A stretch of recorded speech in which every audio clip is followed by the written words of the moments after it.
నేను పరిగణలోకి రైట్, మనం కాంగ్రెస్ వెర్షన్ వినే ప్రయత్నించేద్దాం. నూమన్ గారు, ఆడియో క్లియర్ గా ఉందా మీకు? Yes, I can hear you. Yeah, Nouman గారు, ఇండియా చాలా చర్యలు ఇప్పటివరకు తీసుకున్నటువంటి సిచ్యువేషన్. ముందుగా ఇండస్ వాటర్ ట్రీటీ నుంచి మనం ఆ ఒప్పందం నుంచి వెనక్కి వచ్చాం. ఈ రోజు కూడా చాలా డెసిషన్స్ ఇండియా తీసుకున్నటువంటి సిచ్యువేషన్ కదా. ముఖ్యంగా మెయిల్స్ అండ్ పార్సల్స్ ని కూడా పాకిస్తాన్ నుంచి నిలిపివేశారు. అట్లాగే ఇంపోర్ట్స్ కంప్లీట్ గా కూడా బ్యాన్ చేసినటువంటి సిచ్యువేషన్ కూడా ఉంది. ఏంటి ఇండియా తీసుకుంటున్నటువంటి ఈ చర్యలతో సాటిస్ఫైడ్ గా ఉన్నారా కాంగ్రెస్ పార్టీ నుంచి? Absolutely not. First of all, we need to introspect what has happened. ఏదైతే జరిగిందో ప్రాణాలు ఎవరైతే కోల్పోయారో దానికి ఎందుకు జరిగింది అనేది ఫస్ట్ మనం విశ్లేషించాల్సిన అవసరం ఉంది.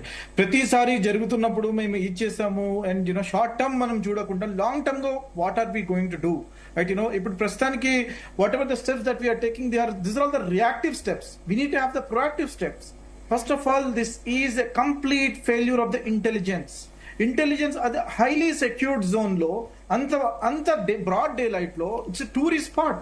ఇప్పుడే ప్రశాంతత నెలకొంది అని చెప్పేసి ప్రజలు ఇక్కడి నుంచి కూడా, తెలంగాణ నుంచి కూడా, పక్కన ఆంధ్ర నుంచి కూడా ప్రతి చోట సమ్మర్ హాలిడేస్ అని చెప్పేసి lot of people including one of our minister has traveled all the way. అక్కడికి వెళ్ళేసేసి వాళ్ళు సమ్మర్ అక్కడ స్పెండ్ చేయడానికి వెళ్ళారు. And basically it has become a tourist hub. And జనాలు ప్రస్తుతానికి అక్కడికి వెళ్ళి ఒక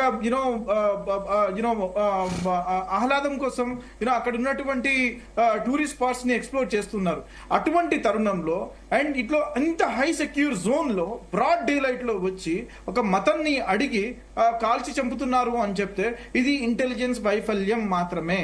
అండ్ మనము ఇంటెలిజెన్స్ ఫెయిల్యూర్ అయిన తర్వాత, జనాలు ప్రాణాలు కోల్పోయిన తర్వాత మనం ఏం చేస్తున్నామా అని చెప్పేసి విశ్లేషించినప్పుడు షార్ట్ టర్మ్ గురించి మాట్లాడాల్సిన అవసరం లేదు. We need to look into the long term plan. How we're going to corner Pakistan.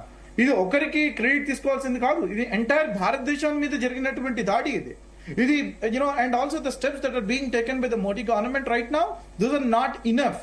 అది సరిపోవడం లేదు. It's basically when you are cancelling the Indus treaty, yes, Sindh region లో వాటర్ అనేది స్కార్సిటీకి వచ్చేసింది.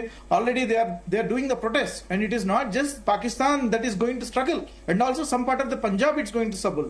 As well as international treaty అనేది ఉంది మన దగ్గర. వాటి యొక్క లిమిటేషన్స్ పెట్టుకొని మనం వీ కెన్ ఓన్లీ అజిటేట్.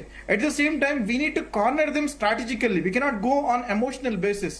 వాళ్ళు 26 మందిని మనకు చెప్పారు అని చెప్పేసి మనం పోయి మరో 40 మందిని చెప్పడం కాకుండా ప్రిసిషన్ స్ట్రైక్స్ చేస్తూ, ఎల్ఓసి దగ్గర మనం ఎటువంటి స్ట్రైక్స్ చేస్తున్నామో టార్గెటెడ్ స్ట్రైక్స్ చేస్తూ ముందుకెళ్లాల్సిన అవసరం ఉంది. At the same time whatever the countries that are supporting Pakistan, we need to let them know, evidence చూపిస్తూ, this is the country, this is the same country that is sponsoring terrorism. They have a dual role. వాళ్ళు వచ్చేసేసి బయట వచ్చేసేసి they are making on an international platform, మాకు terrorism తో ఎటువంటి సంబంధం లేదని చెప్పేసి. But we need to expose them on an international platform. Yes, thank God US లాంటి దేశాలు ఇప్పుడు మనకు సపోర్ట్ చేస్తున్నాయి.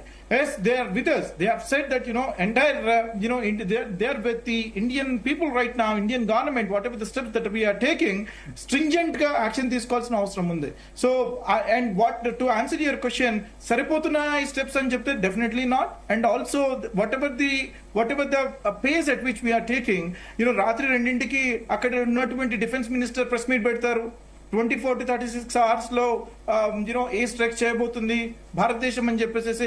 How is this news being spread to Pakistan? We need to introspect this. మనం ఎప్పుడైనా శత్రు దేశం మీద దాడి చేస్తున్నప్పుడు వ్యూహాత్మకంగా వెళ్ళాలి. వాళ్ళకి తెలియకుండా మనం చేయాల్సిన అవసరం ఉంది.